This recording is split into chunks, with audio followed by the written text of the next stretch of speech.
But if I now support Kanye again, then by Transitive the transitive property, I can no longer be mad at Chance the Rapper. My wife. So I ain't got no problems with him. Well, glad that feedback loop got all the way back to you. Jesus. Welcome to Keep It, Crooked Media's show about pop culture and politics and what happens when they smack into each other at an alarming speed. I'm your host, Ira Madison III, a television writer and Fall Out Boy fan. I'm Louis Fertel. I'm a TV writer and Jane Fonda historian. And I'm Aida Osman. I'm a TV writer and alleged comedian. Let's get into it. It is Leo season. Oh my God.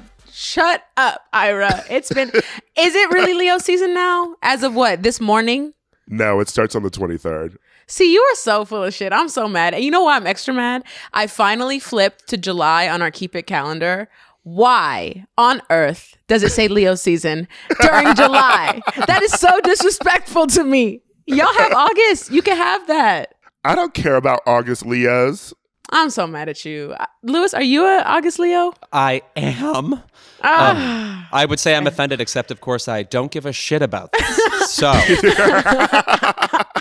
and by the way, it must be stated that Ira is taunting specifically me right now because he is wearing a zip-up pullover with Sarah Michelle Gellar on it. First of all, I'm happy to always discuss Sarah Michelle Gellar, but some of you at home pretended I said, like, death penalty to Sarah Michelle Gellar. I did not say that. Louis put Sarah Michelle Gellar in a conservatorship is what he did. And now we have to free SMG, and we got to kill Louis. Oh, my God. Last Wednesday, patron saint of Gen Z, Billboard chart topper, and the woman who will eventually kill Joshua Bassett. Olivia Rodrigo went to see Cool Uncle Joe at the White House to encourage young people to get vaccinated. But will they really listen to her? They don't even listen to their parents.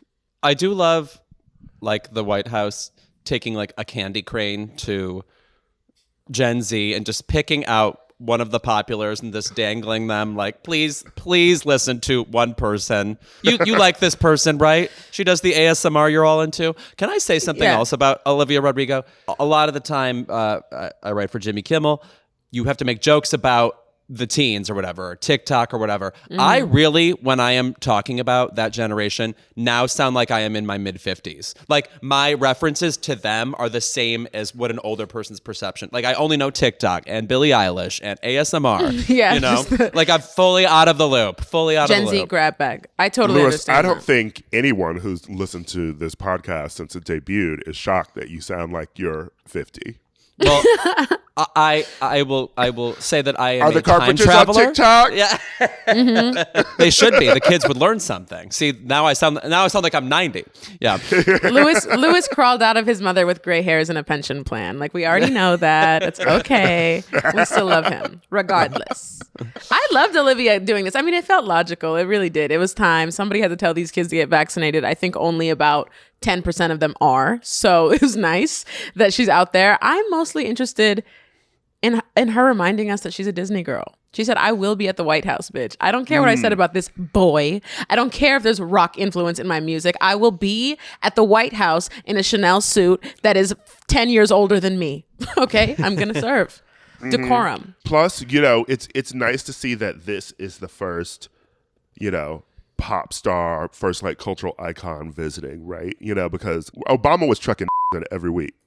Right. So, and then The week. Yeah, and no one wanted to go to the Trump White House at all, except for racists. Yeah. So Ted Nugent, And yeah, Kanye. Sarah Palin, Hey. yeah. Hey. Kanye was there. Kanye was there to represent us all. Ira, watch your mouth. You know what? I'm not going to drag Mr. West at the moment because he's rumored to be dropping a new album, and I will probably be listening to it, especially since it's going to be about the divorce.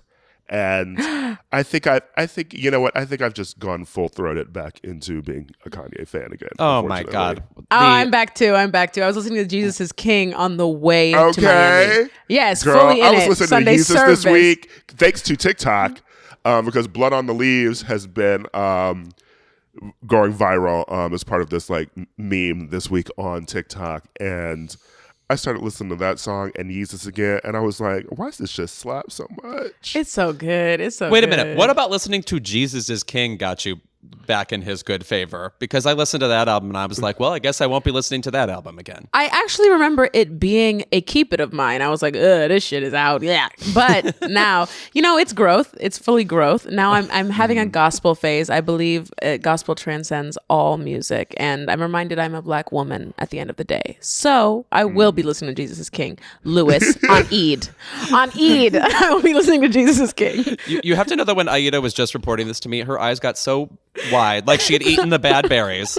I was like, something has taken over this girl. The nightlock. I got the nightlock berries from Hunger Games, and I'm gone. I've been having a gospel phase too. Kirk Franklin's 2005 album Hero.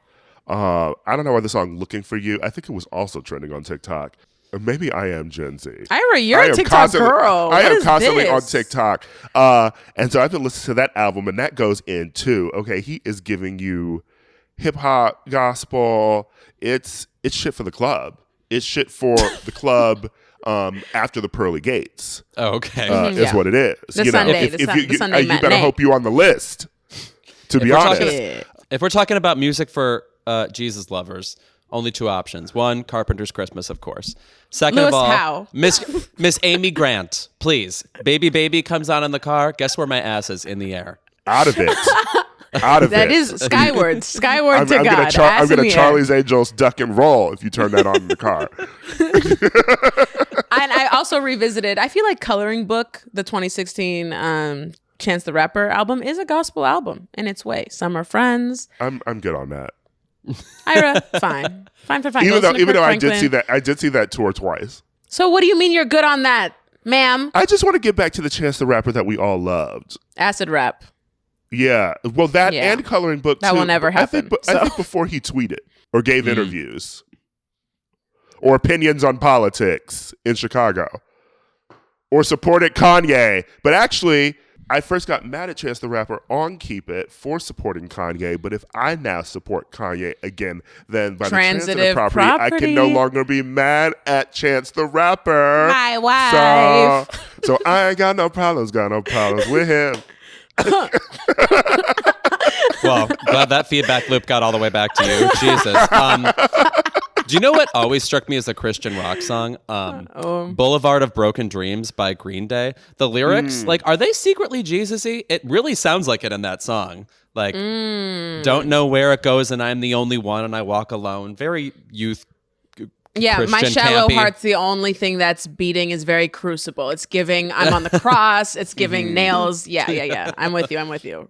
Green Day is always very much that. It was supposed to always give emo, but it's not giving you like Newfound Glory. It's not giving you like Fall Out Boy. It's not giving you, what the other emo girls are giving you. It is giving you like, I'm sad, but also some light at the end of the tunnel is going to save me. So it does seem very Jesus-y. American Idiot literally follows the story of Jesus of suburbia. So there is, there's Christian references there. There. It's giving Reliant K and Switchfoot. You know what? I should know that, but I famously fell asleep during American Idiot on Broadway. Famously. Who reported on this? What happened? Why does the world know? Is this on Keep It? Famously now because of Z-Way. I know. Z-Way changed she changed the culture. She did. Yeah. Miss Olivia. That did not need to be on Broadway. Miss Olivia, It gives me hope that Sour will be on Broadway at some point. Imagine the teens singing Olivia Rodrigo songs. Give her two more albums, and then there'll be that. Absolutely. Giving you a little Ben Platt. Oh, yeah, sure. I was thinking, She could get the Grammy. She could get the Tony.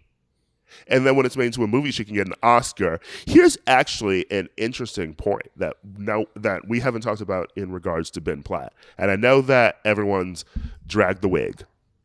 Oh, from the Dear Evan Hansen trailer, yes. But I appreciate him going for it because wouldn't it make him the first person to EGOT for the same role? Oh, that's interesting. Because he still has that weird I guess that's a legitimate Emmy. We all know that he won an Emmy Yeah, for what's the performing Emmy on for? like Good Morning America or the Yeah. Today Show. What? And So then he they got the- discontinued the category of like single performance like on television. He and Cynthia Erivo both have them. A conditional one. Yeah. Yeah. So he could get the EGOT, and it's for literally the exact same role all 4 times. Girl, Miss Ben Platt is 27 years old. That is so young. I really, really thought that he was much older than that. Well, in the trailer for this movie, you might mistake him for something in the 30 to 40 zone. That said, you know what? I weirdly am supportive of people who have to play super young. Like I'm sympathetic to Florence Pugh playing 12 for a split second in Little Women. And in the 50s, there was this woman, Julie Harris, who won the most Best Actress Tonys. She won 5. Wow. She was in the movie of Carson McCullers, The Member of the Wedding, and she's 29 playing a 12-year-old. And I'll Does be she look honest, you give the haircut, like you give it like a super cutsy haircut, and it kind of works. I'm being reminded now of watching Ben Platt pop up in The Politician and being like, this does not make sense. Why does he look 50? And these kids look 16. He has a youthful energy. I like his new music. Yeah. His It's music quite runs a good. little sappy for me. Even though he seems lovely. I know him. We know him a little bit. Yeah. I'm famously maudlin, so Oh. Are you? I like sappy. I feel like it, you know. I was out here touting the Carpenters a second ago. Don't tell me about Maudlin. Yeah. The way we have nothing to say about Miss Rodrigo. She looked good. Yeah, that vintage Chanel, I'm telling you. I do have a couple of favorite celebrity White House visits. I'm going to bring this up. I'm going to bring them up for the last time. The Carpenters played for Richard Nixon, and he gives them an introduction like the best of America's youth. It's like minutes before he resigns and is the laughingstock of America. But their performances, of course, legendary. And this isn't technically a White House visit, but of course, the video of Patti LaBelle performing at the Christmas thing and yelling, "Where are my backup singers?" It's Christmas. Where are my background singers? Woo! And then at the Exactly. end, Bill and Hillary Clinton come out after this disastrous performance where no one's ready. That, to me, is the best pop culture or the best musical performer / White House tie-in ever. I don't think we'll ever top that. My favorite White House visit is, of course, the Salahis. Oh, my gosh. The year was 2009 or 10. Yes.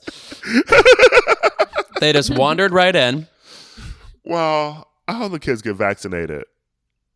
I guess me too. Yeah, I hope they do. I would really like that. That would be nice. Yeah, and I hope they sneak and get vaccinated if their parents won't let them. Like just like you sneak and get the abortions, girls, get the vaccination. I forgot actually when we were talking about the youth not getting vaccinated that the toxic parents could be responsible for this awful. And this has been on my mind because in my hometown of Lamont, Illinois, our high school, which I've talked about this on the show before, I think with Diablo Cody, who is also from my hometown, that we were called the Lamont Injuns was our mascot, INJUNS. And then they've changed it eventually Girl. to, and which she mocked herself in the movie Young Adult. They have the sweatshirts with that on it. There was a vote to change. They finally changed it to Indians in 2005 or so. Oh, better. I know, Oh, I know, so I much know. We better. win. I know. Sigh of relief. Oh, But they phased it out over the years, and they had a vote officially to get rid of it, and people blew up. This sounds cliche, but like the Karens showed up and start yelling and shame on you, and you represent me and stuff. It's like, man, older people are just so defensive of the worst parts of their personality. Like if you change them, you've killed them essentially. I think we know that from Oh yeah, Games life News, January 6th, anything. Yeah. Yeah, imagine we told millennials we couldn't celebrate October 3rd anymore. My thing about Mean Girls is we have no touchstones of the 2000s, so we cling to that to have something from that era. Because if we didn't have that, what from 2004 would we still be thinking about? And the answer is only "Yeah" by Usher. That's it. You got some hot takes about Mean Girls now? Oh no! I enjoy it. It's just we've clearly expired the. It's value. I think it's sort of like if after Clueless came out, it was all we talked about for 10 years. That's fair. yeah. That's all we Yes. have. And Clueless, again, Miss Olivia Rodrigo. I want her to continue to wear outfits like that while she croons about being sad. I like that juxtaposition. Give me Blair Waldorf, but cry about it. I love it.